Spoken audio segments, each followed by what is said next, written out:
ഇന്ത്യയുടെ ജനാധിപത്യ ചരിത്രത്തിലെ ഏറ്റവും കറുത്ത ഒരു ഏട് എന്നുള്ള നിലയ്ക്കാണ് നമ്മൾ 975 മുതൽ 77 വരെ നീണ്ടുനിന്ന അടിയന്തരാവസ്ഥ കാലത്തെക്കുറിച്ച് ചർച്ച ചെയ്തത്. ഇതിനകത്ത് ഒന്നാമത്തെ ഒരു വീഡിയോ പാർട്ട് 1 നമ്മൾ ചെയ്തിട്ടുണ്ട്.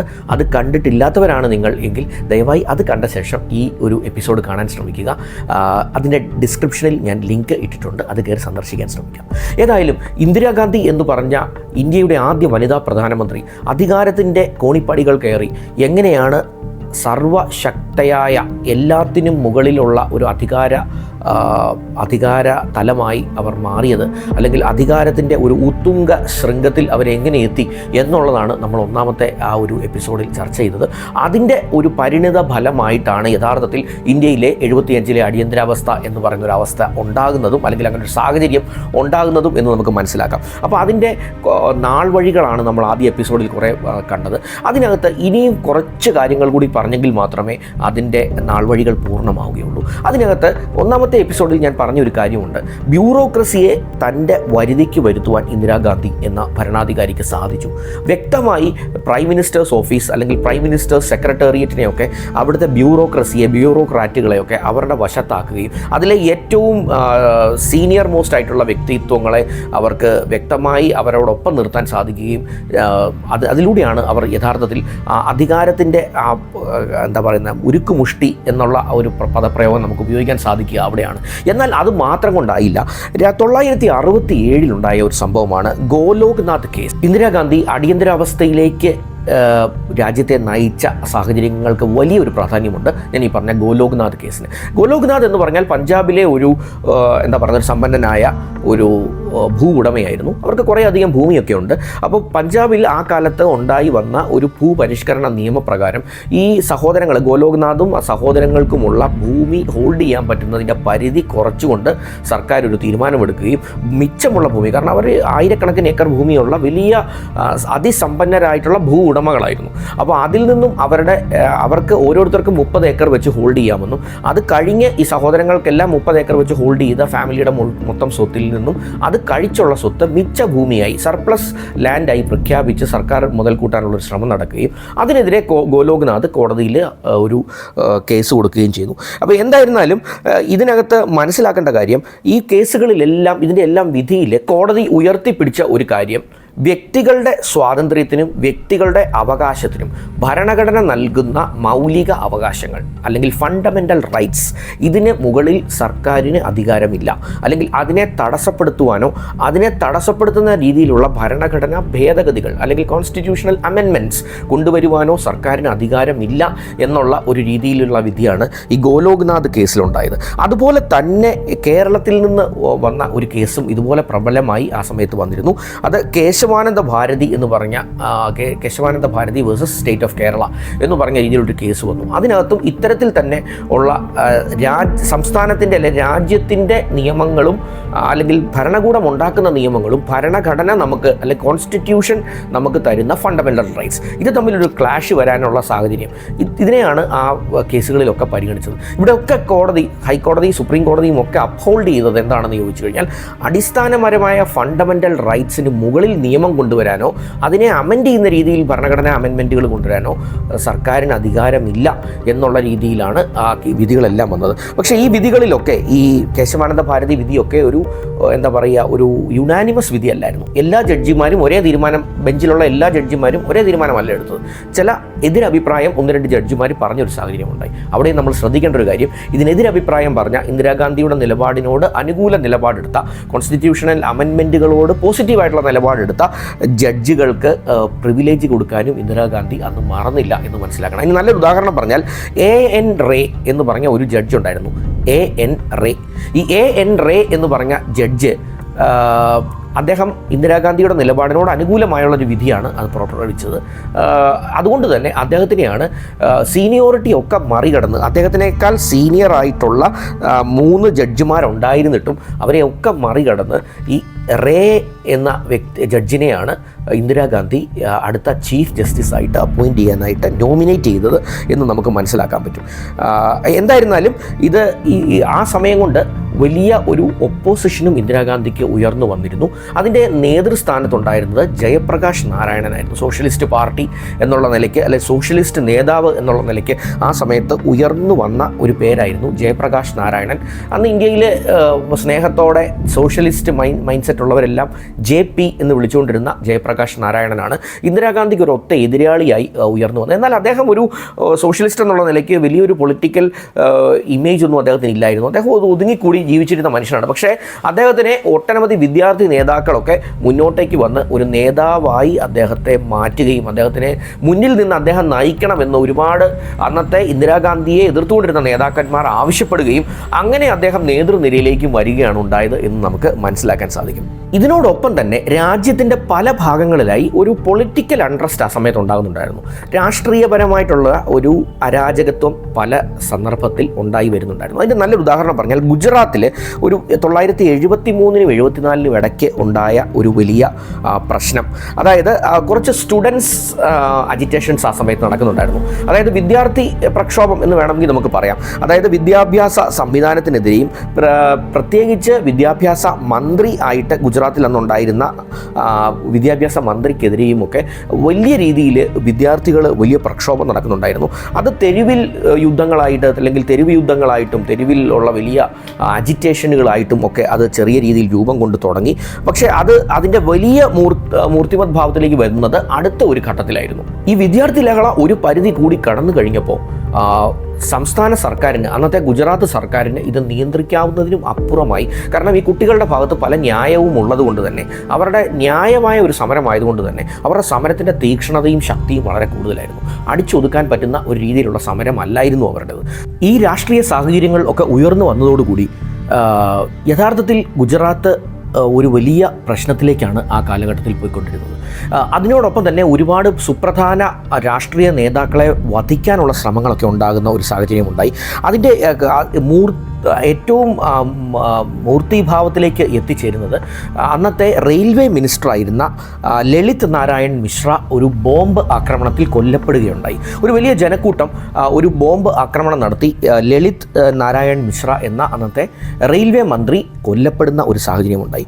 അതിനോടൊപ്പം തന്നെ ഇത് രാജ്യത്തിൻ്റെ മറ്റു ഭാഗങ്ങളിലേക്ക് ഈ ഒരു പ്രക്ഷോഭം പടർന്നു കയറും എന്നുള്ളൊരു സാഹചര്യം കൂടെ ഉണ്ടായപ്പോൾ അന്നത്തെ മുഖ്യമന്ത്രിയായിരുന്ന, അല്ലെങ്കിൽ ഗുജറാത്ത് മുഖ്യമന്ത്രിയായിരുന്ന രക്ഷിത് ഗൗതം അദ്ദേഹത്തിന് രാജിവെക്കേണ്ട ഒരു സാഹചര്യം ഉണ്ടാകുന്നു.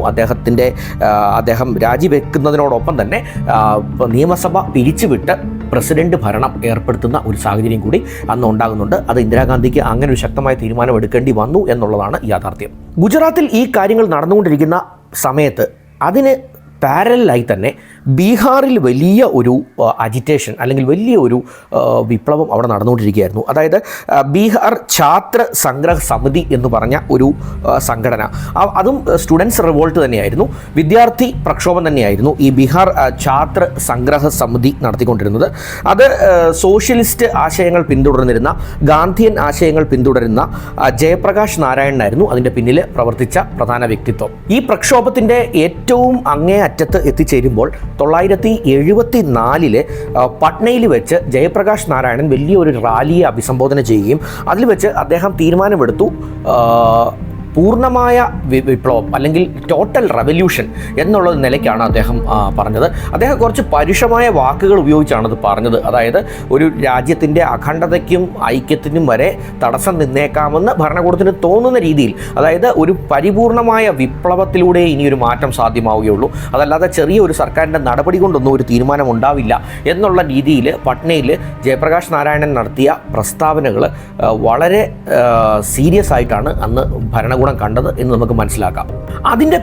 അതിൻ്റെ ചുവട് പറ്റി പിന്നീട് നടന്നത് വലിയ കുറേ സമരങ്ങളുടെ ഒരു ഘോഷയാത്രയായിരുന്നു. അതിലേറ്റവും പ്രാധാന്യമുള്ളത് ഇന്ത്യയിലെ ഏറ്റവും വലിയ തൊഴിലാളി സംഘടനയായ റെയിൽവേ എംപ്ലോയീസ് യൂണിയൻ. കാരണം ഇന്ത്യയിലെ ഏറ്റവും വലിയ തൊഴിൽ ദാതാവ് ഇന്ത്യൻ റെയിൽവേ ആയ സ്ഥിതിക്ക് റെയിൽവേ എംപ്ലോയീസ് യൂണിയനാണ് ഏറ്റവും വലിയ തൊഴിലാളി സംഘടന. അപ്പോൾ അവർ നടത്തിയ ഒരു നേഷൻ വൈഡ് സ്ട്രൈക്ക്, രാജ്യവ്യാപകമായ ഒരു പണിമുടക്കിന് അവർ ആഹ്വാനം ചെയ്യുന്നു. അന്ന് ജോർജ് ഫെർണാണ്ടസ് ആയിരുന്നു അതിൻ്റെ നേതാവ്. ജോർജ് ഫെർണാണ്ടസിനെ ഒരുപക്ഷെ നമ്മളെല്ലാം അറിയും.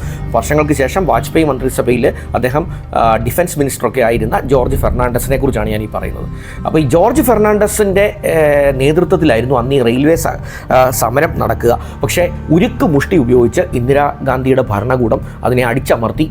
ഒട്ടനവധി സമര പോരാളികൾക്ക് പരിക്കേറ്റു, ഒരുപാട് പേരെ ജയിലിലടച്ചു, കാരണം ഇല്ലാതെ ഡീറ്റെയിൻ ചെയ്തു. അങ്ങനെ ഉരുക്കുമുഷ്ടി തന്നെ ഉപയോഗിച്ച്, അല്ലെങ്കിൽ അയൺ ഫിസ്റ്റ് ഉപയോഗിച്ച് തന്നെ അവർ ആ സമരത്തിനെ അടിച്ചമർത്തി എന്ന് പറയാം. അതിനുശേഷം, ഈ സംഭവത്തിന് ശേഷം ജയപ്രകാശ് നാരായണൻ രണ്ട് പ്രധാന വ്യക്തിത്വങ്ങളെ ഈ വലിയ വിപ്ലവ ആഹ്വാനത്തിൻ്റെ, അല്ലെങ്കിൽ ആ ഒരു വലിയ ഒരു റവല്യൂഷൻ ആഹ്വാനം ചെയ്ത റവല്യൂഷൻ്റെ ഭാഗമാകാൻ എൻ്റെ നേതൃനിരയിലേക്ക് രണ്ടുപേരെ കൊണ്ടുവരുന്നുണ്ട്. ഒന്ന് മൊറാർജി ദേശായി ആയിരുന്നു, പിന്നീട് ഇന്ത്യയുടെ പ്രധാനമന്ത്രിയായ മൊറാർജി ദേശായി. അതുപോലെ തന്നെ നാനാജി ദേശ്മുഖ്. ഇവരെ രണ്ടുപേരെയാണ് ഈ ഒരു സമരമുഖത്തിൻ്റെ മുന്നണിയിലേക്ക് ജയപ്രകാശ് നാരായണൻ എത്തിക്കുന്നത്. അപ്പോൾ തന്നെ അതിനൊരു സോഷ്യലിസ്റ്റ് പരിവേഷം ഈ സമരത്തിന് മുഴുവനായിട്ടും വന്നു കഴിഞ്ഞിരുന്നു. ഈ സമരത്തിൻ്റെ ഭാഗമായിട്ട് സർക്കാർ ഓഫീസുകളും കോടതികളും ട്രെയിൻ ഗതാഗതവും ഒക്കെ പൂർണ്ണമായും തടസ്സപ്പെടുത്തുന്ന ഒരു സാഹചര്യമുണ്ടായി. കാരണം ഇതിനു വേണ്ടി ഈ ആവേശത്തിൽ, അല്ലെങ്കിൽ ഈ ഒരു സമരത്തിന് ആവേശവുമായി വന്നിരുന്ന പോരാളികളോട് ജയപ്രകാശ് നാരായണനും നേതാക്കളും ആവശ്യപ്പെട്ടത് സർക്കാർ ഓഫീസുകളുടെ പ്രവർത്തനം മുഴുവനായി തടസ്സപ്പെടുത്തുക, സ്ഥാപനങ്ങളുടെ എല്ലാം പ്രവർത്തനങ്ങൾ തടസ്സപ്പെടുത്താം, അതുപോലെ കോടതികളുടെ പ്രവർത്തനങ്ങൾ തടസ്സപ്പെടുത്തുക, റെയിൽവേ ഗതാഗതം പൂർണ്ണമായും തന്നെ നിർത്തിവെക്കേണ്ട ഒരു സാഹചര്യം പട്നയിലും ബീഹാറിലെ മറ്റ് പല ഭാഗങ്ങളിലും ഉണ്ടായി. അങ്ങനെ വിപ്ലവം അടുത്ത ഒരു തലത്തിലേക്ക് എത്തി എന്ന് വേണമെങ്കിൽ നമുക്ക് പറയാം. രാജ്യത്തിൽ മൊത്തത്തിൽ തന്നെ ഇത്തരത്തിലൊരു വലിയ പ്രക്ഷോഭം നടന്നുകൊണ്ടിരിക്കുന്ന സാഹചര്യത്തിലാണ് അടിയന്തരാവസ്ഥ എന്ന ആ ഒരു പ്രശ്നത്തിലേക്ക് നേരിട്ട് എത്തിച്ചേർക്കുന്ന ഒരു പ്രശ്നം ഉരുത്തിരിഞ്ഞു വരുന്നത്. അത് രാജ് നാരായണൻ വെർഡിക്റ്റ് എന്ന് പറയുന്ന ഒരു സംഭവമായിരുന്നു. രാജ്യം ഇത്തരത്തിലൊരു അൺറസ്റ്റിൽ നിൽക്കുന്ന സമയത്ത് ഒട്ടനവധി പ്രക്ഷോഭങ്ങളും വലിയ വിപ്ലവപരമായിട്ടുള്ള ചിന്തകളും വിഘടനപരമായ ചിന്തകളും ഒക്കെ നിലനിൽക്കുന്ന ഒരു സാഹചര്യത്തിൽ അതിനെ നിയന്ത്രിക്കാൻ പൂർണ്ണമായി സർക്കാരിന് സാധിക്കാതെ വന്നിരുന്ന ഒരവസ്ഥയിൽ ആണ് ഈ അടിയന്തരാവസ്ഥയിലേക്ക് രാജ്യത്തിനെ എത്തിച്ചേർക്കുന്ന ഏറ്റവും സുപ്രധാനമായ ഒരു തീരുമാനം അല്ലെങ്കിൽ ഒരു നടപടി ഉണ്ടാകുന്നത്. അതൊരു കോടതി വിധിയായിരുന്നു. രാജ് നരൈൻ വെർഡിക്റ്റ് അല്ലെങ്കിൽ രാജ് നരൈൻ കോടതി വിധി എന്ന് പറയപ്പെടുന്ന ഒരു സംഭവം. ഇത് വളരെ സുപ്രധാനമായ ഒരു കാര്യമാണ്. അതായത് ഇന്ദിരാഗാന്ധി 1971 പാർലമെൻറ്റ് തെരഞ്ഞെടുപ്പിൽ ഇന്ദിരാഗാന്ധിക്കെതിരെ മത്സരിച്ചത് രാജ് നരൈൻ എന്ന ഒരു സ്ഥാനാർത്ഥിയായിരുന്നു. അപ്പോൾ ഈ എന്ത് പറ്റി എന്ന് ചോദിച്ചു കഴിഞ്ഞാൽ, ഈ ഇലക്ഷനിൽ കാര്യമായ ഗുരുതരമായിട്ടുള്ള ക്രമക്കേടുകൾ നടന്നിട്ടുണ്ട്. ഇതിനകത്ത് കാര്യമായ ക്രമക്കേടുകൾ നടന്നിട്ടുണ്ട്. പ്രോപ്പറായുള്ള രീതിയിലല്ല, നിയമപരമായ രീതിയിലല്ല വോട്ടർമാരെ സ്വാധീനിക്കുന്ന കാര്യങ്ങൾ, നിയമപരമല്ലാത്ത ഒരുപാട് നടപടികൾ, പണമൊഴുക്കിയുള്ള ഒട്ടനവധി സ്വാധീന ശക്തിയായി പല കാര്യങ്ങൾ ഉപയോഗിക്കുക, ഇതെല്ലാം ഇതിൽ നടന്നിട്ടുണ്ട്. പൂർണ്ണമായും പാർലമെൻ്ററി സംവിധാനത്തിലൂടെ അല്ല ഇത് നടന്നേക്കുന്നത് ഈ തെരഞ്ഞെടുപ്പ് എന്ന് പറഞ്ഞാണ് രാജ് നരൈൻ ഒരു കേസ് അന്ന് കൊടുക്കുന്നത്. അപ്പോൾ അലഹബാദ് ഹൈക്കോടതിയിലാണ് ഈ കേസ് കൊടുക്കുന്നത്. അപ്പോൾ ഈ കേസിൻ്റെ വിധിയിൽ അലഹബാദ് ഹൈക്കോടതി കണ്ടെത്തിയത് ഈ ആരോപണം അല്ലെങ്കിൽ രാജ് നരൈൻ കൊടുത്ത ഈ കേസിൽ കാര്യമുണ്ട്, ഇതിൽ വ്യക്തമായ തെളിവുകൾ ഇന്ദിരാഗാന്ധിക്ക് എതിരെ ഉണ്ട് എന്ന് ഈ അലഹബാദ് ഹൈക്കോടതി കണ്ടെത്തുകയും രാജ് നരൈന് അനുകൂലമായ ഒരു വിധി പുറപ്പെടുവിക്കുകയും ചെയ്തു. അത് വലിയ ഒരു കോളിളക്കമാണ് ഇന്ത്യൻ രാഷ്ട്രീയ മണ്ഡലത്തിൽ ഉണ്ടാക്കിയത്. യഥാർത്ഥത്തിൽ ഈ കേസിൻ്റെ ഉള്ളടക്കത്തിൽ അലഹബാദ് ഹൈക്കോടതിയുടെ വിധിന്യായത്തിൽ പറഞ്ഞിരിക്കുന്നത്, സർക്കാർ മെഷീനറിയെ ഇന്ദിരാഗാന്ധി മുഴുവനായും ഉപയോഗിച്ചു തൻ്റെ തെരഞ്ഞെടുപ്പ് വിജയത്തിനായി. അപ്പോൾ സർക്കാർ ഉദ്യോഗസ്ഥരെ ആയിക്കോട്ടെ, സർക്കാർ സംവിധാനത്തിനെ ആയിക്കോട്ടെ, പ്രധാനമന്ത്രി പദവിയെ ആയിക്കോട്ടെ, ഇതെല്ലാം രാഷ്ട്രീയപരമായി തനിക്ക് അനുകൂലമാക്കുവാൻ വേണ്ടി ഇന്ദിരാഗാന്ധി ഉപയോഗിച്ചു എന്ന രാജ് നരൈൻ്റെ ആ ഒരു വാദം, അതിനെയാണ് അലഹബാദ് ഹൈക്കോടതി അന്ന് ശരിവെച്ചത്. ശാന്തി ഭൂഷൺ ആയിരുന്നു, വളരെ ചരിത്ര പ്രാധാന്യമുള്ള വ്യക്തിത്വമായ ശാന്തി ഭൂഷൺ ആണ് അന്ന് രാജ് നരൈന് വേണ്ടി ഈ കേസ് വാദിച്ചത്. അതുപോലെ തന്നെ നാനി പൽക്കിവാല എന്ന് പറയുന്ന സുപ്രധാന പദവികൾ വഹിച്ചിട്ടുള്ള അഡ്വക്കേറ്റാണ് ഇന്ദിരാഗാന്ധിക്ക് വേണ്ടി അലഹബാദ് ഹൈക്കോടതിയിൽ ഈ കേസ് വാദിച്ചത്. ഏതായാലും ഈ കേസിൽ ഇന്ദിരാഗാന്ധിക്ക് പരാജയം ഏറ്റുവാങ്ങേണ്ടി വന്നു. അതും ചെറിയൊരു രീതിയിലുള്ള പരാജയമല്ല. ഇന്ദിരാഗാന്ധിയെ ക്രോസ് എക്സാമിൻ ചെയ്യാനായിട്ട് കോടതി തയ്യാറായി. ആ ക്രോസ് എക്സാമിനേഷൻ ഏതാണ്ട് 5 മണിക്കൂറോളം ഇന്ദിരാഗാന്ധി ഒരു ജഡ്ജിൻ്റെ മുന്നിൽ, അലഹബാദ് ഹൈക്കോടതിയിലെ കോർട്ട് റൂമിൽ ജഡ്ജിൻ്റെ മുന്നിൽ 5 മണിക്കൂർ പ്രധാനമന്ത്രി പദത്തിൽ ഇരുന്നുകൊണ്ട് തന്നെ ഇന്ദിരാഗാന്ധിക്ക് അപ്പിയർ ചെയ്യേണ്ടി വന്നു. സ്വതന്ത്ര ഭാരത ചരിത്രത്തിൽ ആദ്യമായിട്ടാണ് ഒരു പ്രധാനമന്ത്രിയെ പ്രോസിക്യൂട്ട് പ്രോസിക്യൂട്ട് ചെയ്യാനുള്ള ഒരു സാഹചര്യം ഉണ്ടാവുകയും കോടതിക്ക് മുന്നിൽ ഹാജരായി ഒരു ക്രോസ് എക്സാമിനേഷന് ഒരു പ്രധാനമന്ത്രി വിധേയയാകേണ്ട ഒരു സിറ്റുവേഷൻ ഉണ്ടായത്. അത് വലിയൊരു ചലനമാണ് രാഷ്ട്രീയ മണ്ഡലത്തിൽ ഉണ്ടാക്കിയത്. അങ്ങനെ 1975 ജൂൺ 12 ഈ സുപ്രധാന വിധിന്യായം അലഹബാദ് ഹൈക്കോടതിയുടെ ഉണ്ടായത്. ജഗ്മോഹൻലാൽ സിൻഹ എന്ന് പറഞ്ഞ ഒരു ജഡ്ജ് ആണ് അലഹബാദ് ഹൈക്കോടതിയിൽ ഈ വിധിന്യായം പുറപ്പെടുവിക്കുന്നത്. അതിനകത്ത് ഈ പറഞ്ഞതുപോലെ പ്രധാനമന്ത്രി പദവും സർക്കാർ മെഷീനറികളും മുഴുവനായും അനാവശ്യമായ രീതിയിൽ ഉപയോഗിച്ചു, അല്ലെങ്കിൽ അനധികൃതമായി ഉപയോഗിച്ചു എന്നാണ് ആ വിധി കണ്ടെത്തിയത്. അങ്ങനെ ഇതിൻ്റെ വിധിന്യായത്തിൽ വ്യക്തമായി പറഞ്ഞിരുന്നു, ഇന്ദിരാഗാന്ധിയുടെ പാർലമെൻറ്റ് അംഗം എന്നുള്ള പദവി നൾ ആൻഡ് വോയിഡായി എന്നാണ് ആ വിധിയിൽ പറഞ്ഞത്. എന്ന് പറഞ്ഞാൽ അസാധുവായിരിക്കുന്നു, പൂർണ്ണമായിട്ടും അസാധുവായിരിക്കുന്നു.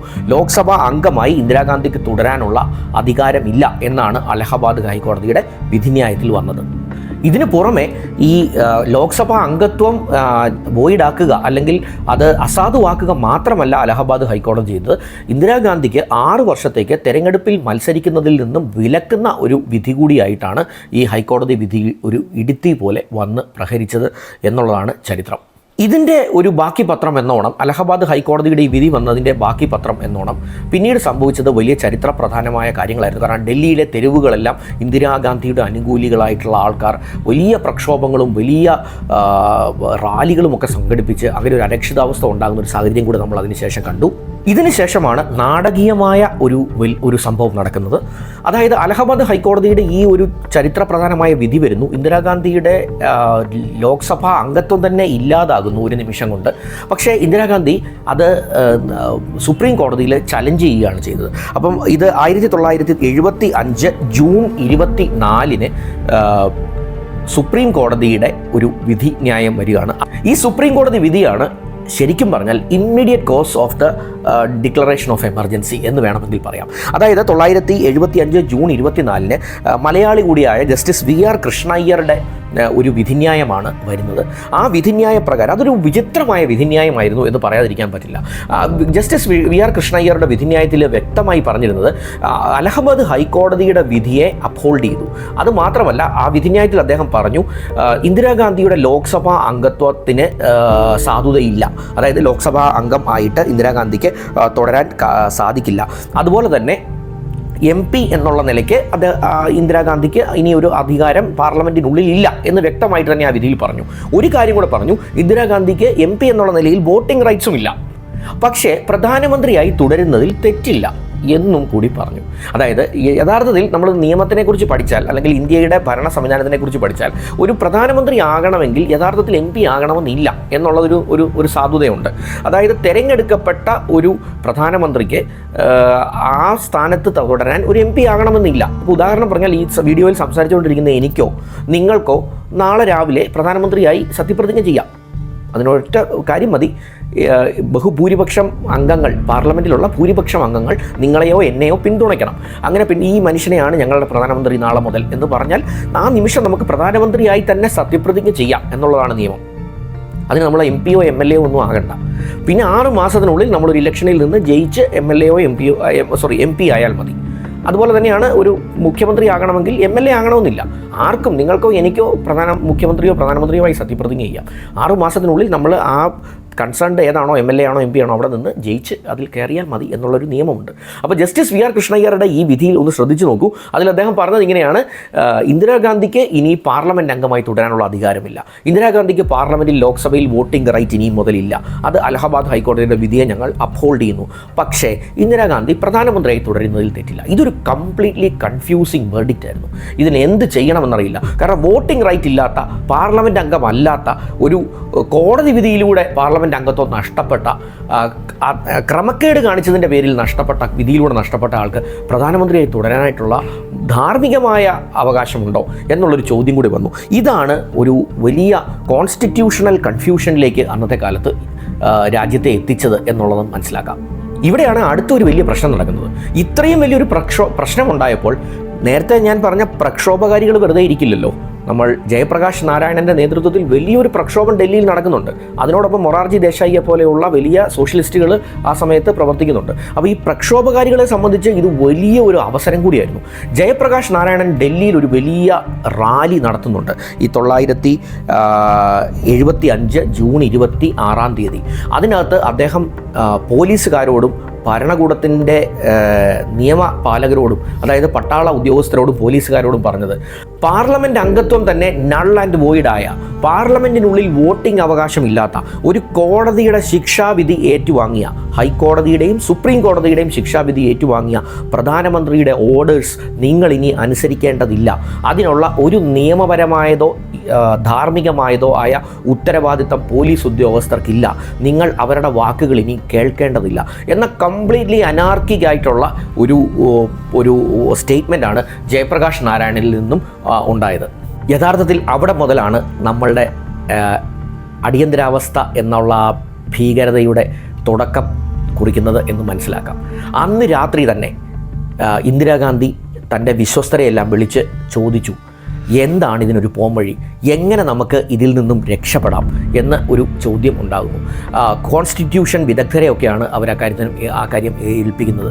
അവരോടെല്ലാം കാര്യങ്ങളെക്കുറിച്ച് പഠിക്കാൻ ആവശ്യപ്പെടുന്നു.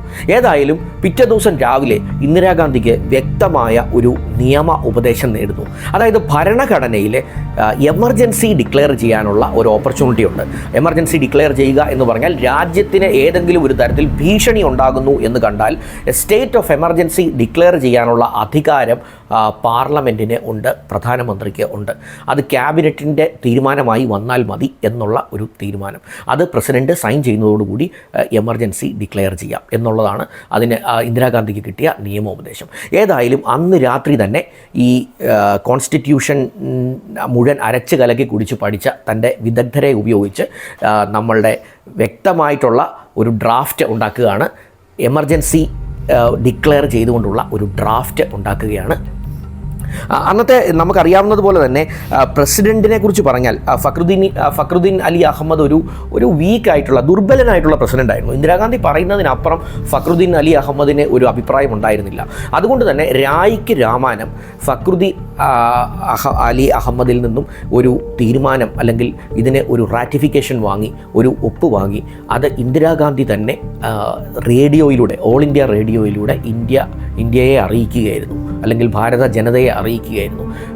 The state of emergency has been declared എന്ന് പറഞ്ഞ് ഉള്ളൊരു ഒറ്റ വരിയിൽ ആ കാര്യങ്ങളങ്ങ് പറഞ്ഞ് അവസാനിപ്പിക്കുകയായിരുന്നു ഇന്ദിരാഗാന്ധി ചെയ്തത്. ഏതായാലും ഫക്രുദ്ദീൻ അലി അഹമ്മദിന് വലിയൊരു റോളൊന്നും ഇതിലില്ല എന്ന് തന്നെ പറയാം. കാരണം പ്രസിഡന്റ് എന്നുള്ള നിലയ്ക്ക് he was bound to sign, അദ്ദേഹത്തിന് വേറെ ഓപ്ഷനുകളൊന്നും ഇല്ലായിരുന്നു. പക്ഷേ ഇതിന് ഏറ്റവും വലിയൊരു വിചിത്രമായ കാര്യം എന്താണെന്ന് ചോദിച്ചു കഴിഞ്ഞാൽ, ഇത് രായ്ക്ക് രാമാനം നടന്നൊരു തീരുമാനമാണ്. യഥാർത്ഥത്തിൽ ഇത് ക്യാബിനറ്റ് അറിഞ്ഞിട്ടില്ല എന്നുള്ളതാണ്. ഇന്ദിരാഗാന്ധി എന്ന ഒരു വ്യക്തിയും ഫക്രുദ്ദീൻ അലി അഹമ്മദ് എന്ന പ്രസിഡന്റും നേരിട്ട് ഇടപെട്ട് ചെയ്ത ഒരു കാര്യം. ഇതിന് ശേഷം അതിനൊരു റാറ്റിഫിക്കേഷൻ ക്യാബിനറ്റിൻ്റെ ഉണ്ടാക്കുകയായിരുന്നു. അപ്പോൾ ഒറ്റ രാത്രി കൊണ്ട്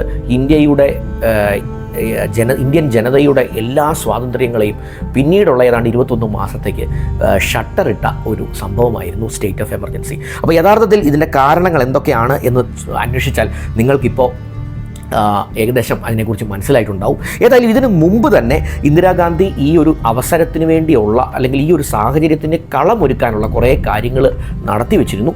അതിനെക്കുറിച്ചും എന്തൊക്കെ കാര്യങ്ങൾ കളമൊരുക്കിയാണ് അടിയന്തരാവസ്ഥ പ്രഖ്യാപനത്തിലേക്ക് ഇന്ദിരാഗാന്ധിക്ക് എത്തിച്ചേരാൻ സാധിച്ചെന്നുള്ളതിനെക്കുറിച്ചും, അതിനുശേഷം ഈ അടിയന്തരാവസ്ഥ പ്രഖ്യാപനത്തിന് ശേഷം ഇന്ത്യയിൽ ഉണ്ടായിട്ടുള്ള രാഷ്ട്രീയ സമവാക്യങ്ങളിലെ മാറ്റങ്ങളെക്കുറിച്ചും ഒക്കെ അടുത്ത വീഡിയോയിൽ ഞാൻ ഡീറ്റെയിൽഡ് ആയിട്ടൊന്ന് പറയാം. ഏതായാലും ആ വീഡിയോ അടുത്ത ഒരു ഏതാനും ദിവസങ്ങൾക്കുള്ളിൽ തന്നെ ഞാൻ അപ്ലോഡ് ചെയ്യുന്നതാണ്. വളരെ വിചിത്രമായ ചരിത്രങ്ങൾ ഭാരതത്തിൻ്റെ സ്വാതന്ത്ര്യത്തിന് മുൻപ്, സ്വാതന്ത്ര്യലബ്ധിക്ക് മുമ്പും അതിന് ശേഷവും ഉണ്ടായിട്ടുള്ള വളരെ വിചിത്രമായ ഇത്തരം ചരിത്രങ്ങളിലേക്ക് നമ്മളൊന്ന് കണ്ണോടിച്ചാൽ ഒട്ടനവധി കാര്യങ്ങൾ നമുക്ക് മനസ്സിലാക്കാൻ പറ്റും. ഭാവിയിലെ ഭാരതത്തിനെയും ഇന്ന് നമ്മൾ ജീവിക്കുന്ന ആ ഒരു സാഹചര്യത്തിനെയും ഒക്കെ നമ്മളൊന്ന് വിശകലനം ചെയ്താൽ മുൻപ് വന്ന പാതകൾ എന്തൊക്കെയാണ് എന്ന് മനസ്സിലാക്കിയെങ്കിൽ മാത്രമേ ഇനിയുള്ള പാതകൾ എങ്ങനെയുള്ളതായിരിക്കണമെന്ന് ഭാവി തലമുറയ്ക്ക് ഒരു ദിശാബോധം ഉണ്ടാവുകയുള്ളൂ. Once again, thanks for watching this video.